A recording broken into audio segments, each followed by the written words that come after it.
Hi everybody, it's Mindy, and I'm sitting on my couch. I have my sweater on, it's cold, it can't make up its mind what it wants to do around here, and we're gonna unbox some books. I have a lot of books, and so I thought I would show them to you, okay? The puppy dogs are over here, one of them is making noise, ignore her, I'm trying to get her to be quiet. Yeah, you, that one.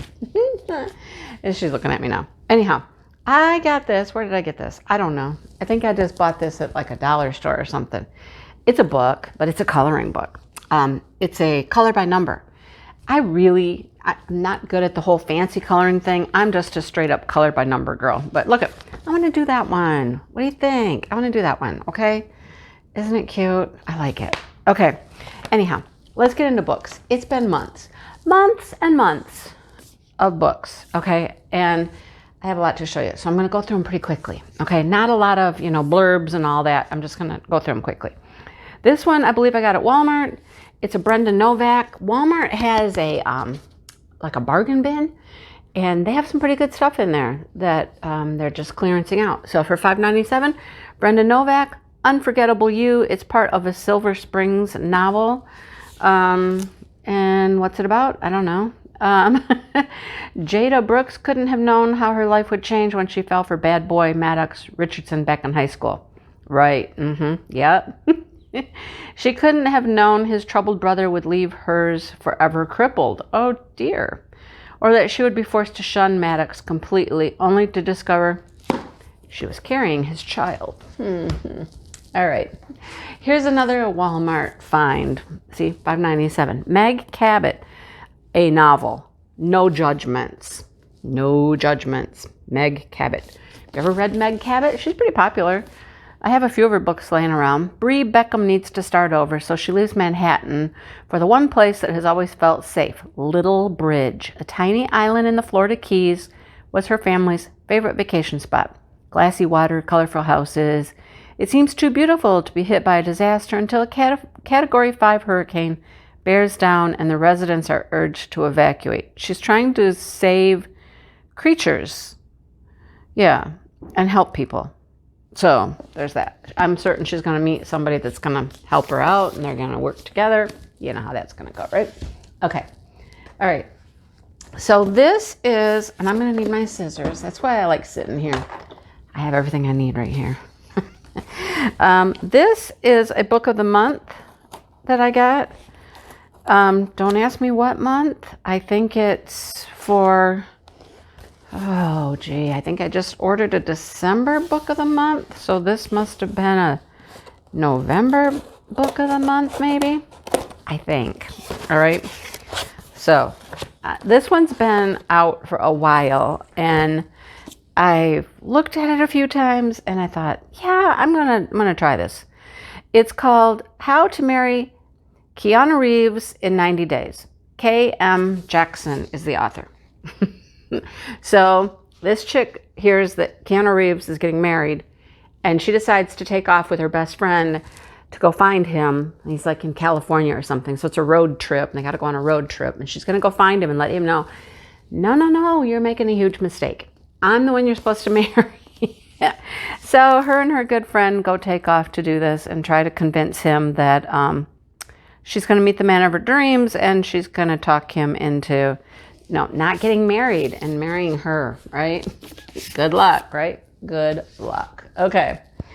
Now, the next two boxes are the mystery boxes, because these are my bookcase club. I should have opened these ahead of time. That would have been helpful, wouldn't it?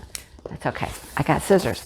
So you get 2 books in this package, and they're always like a surprise. So this is like Christmas, all nicely wrapped up in tissue paper and everything.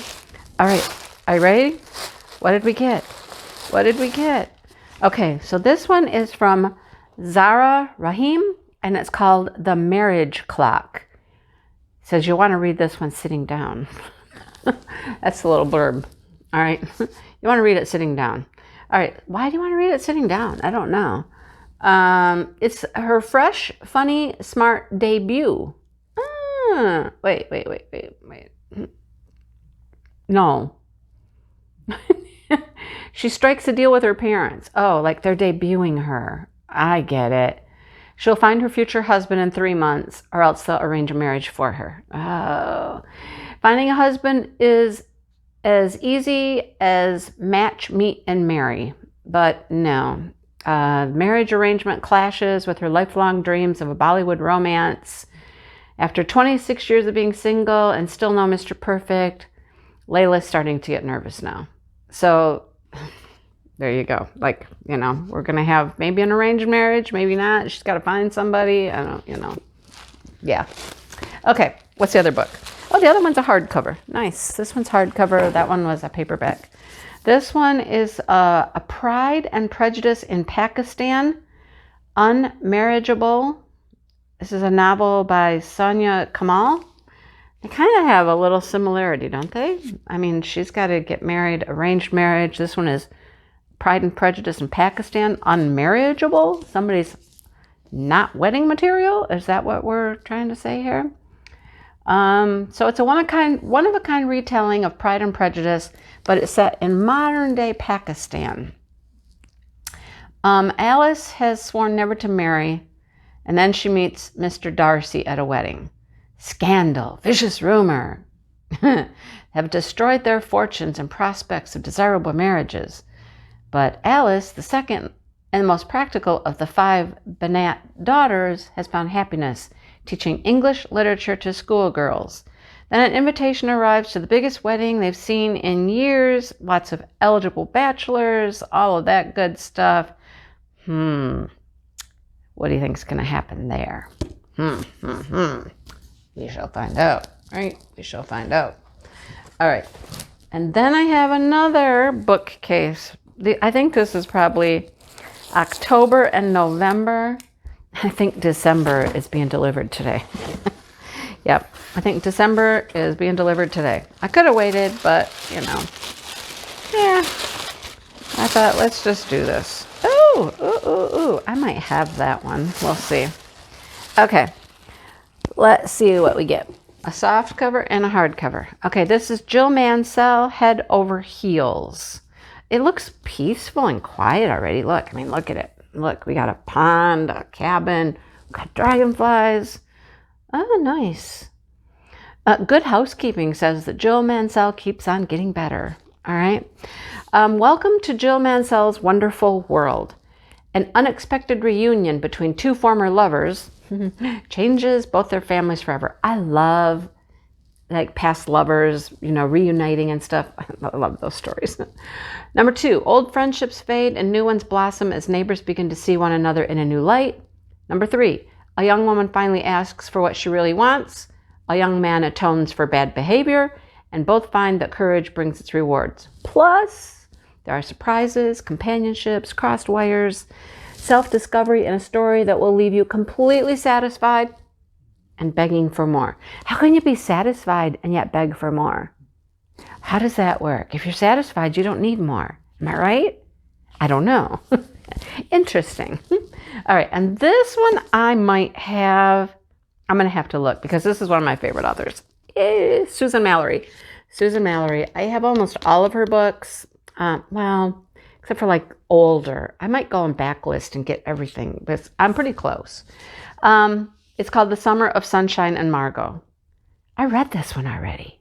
I think I read this one. Yep, I did. Sure did. Not too long ago. I think I read it maybe this summer. Let me see. Here's my list. The Summer of Sunshine and Margot.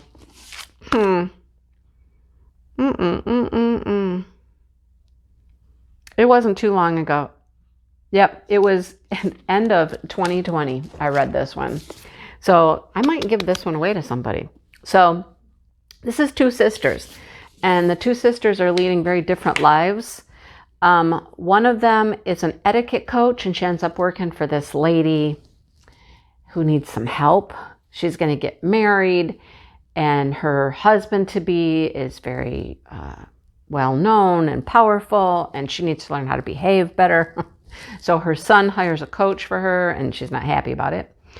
And so that's where the main part of the story is her helping the mom, and her son's kind of trying to stay out of everything, but it doesn't happen. He gets wrapped up in all of it, right? She's always the one that's just out chasing her dreams, and she just does whatever. And it's really a good book. I really enjoyed it. So it's unfortunate I got the same book that I already have, but sometimes that happens. But I might give this away to somebody. We'll see. It's really good. Maybe I'll keep this one because it's the hardcover, and I think I have mine in a paperback. I think I might give that one away. Yeah, that would be probably the smart thing to do. Give away the paperback, right? All right. So before we go, I'll show you one more thing. One more thing. Look it. This is the one who's been over here making all kinds of racket. They're that way. You got to look that way. The people are over there. Yeah. She says, but you're over here, Mom. And the ducks are out there. Why would I look that way? Say hi. This is Toffee. All right. Don't bye, Toffee. No, we're not licking. No. Say goodbye. Say bye. Say bye. Bye, everybody. I had just finished filming, and look what happened. I told you it was coming today. I didn't know it was coming like in the next 5 minutes, but since I was all set up for filming still, I thought, okay, let's just do this now. Right? Let's do this now. Okay, so here's my first book. Oh my goodness, I'm excited. I love this author. It is Jodie Thomas. Jodie Thomas. She is great. I love her style. I love, what she writes about. It's wonderful. It's called Mornings on Main. So it's a small town. Jillian James has never had a place she could call home. So when she lands in sleepy Texas town of Laurel Springs, she's not planning to stay except to find clues about her father who abandoned her and destroyed her faith and family. This is the kind of story I like. There's some mystery, some intrigue. They get to meet people. It's small town. I love it. Okay. It's my jam. Connor is desperate. He is a single dad, and his grandmother, Eugenia, has Alzheimer's. He's the only one around to care for her, and he has no idea how. Now he has to close up the quilt shop that Eugenia has owned her whole life. Then he meets Jillian. Can he trust her to do right by his grandmother's legacy? I don't know. Can he? We'll find out. All right. Love, family, things like that. Love it. Love Jodie Thomas. Okay. This one, I have heard about this author, Christina Lauren. A lot of booktubers talk about her. I have never owned a Christina Lauren book. This one is called Twice in a Blue Moon. Not once in a blue moon, but twice in a blue moon. Nice. Well, what's it about? Let's see. All right. During a whirlwind 2-week vacation abroad, Sam and Tate fell for each other in the way that only first loves do. Oh, it's first love. First love. I love first love stories. I love, first loves that get back together. All that. They're my favorite. They shared all their hopes, their dreams, their secrets. Sam was the first person that Tate told about being the long-lost daughter of one of the world's biggest film stars. She revealed her identity. Wow. And then it became clear that her trust had been misplaced and her world was shattered.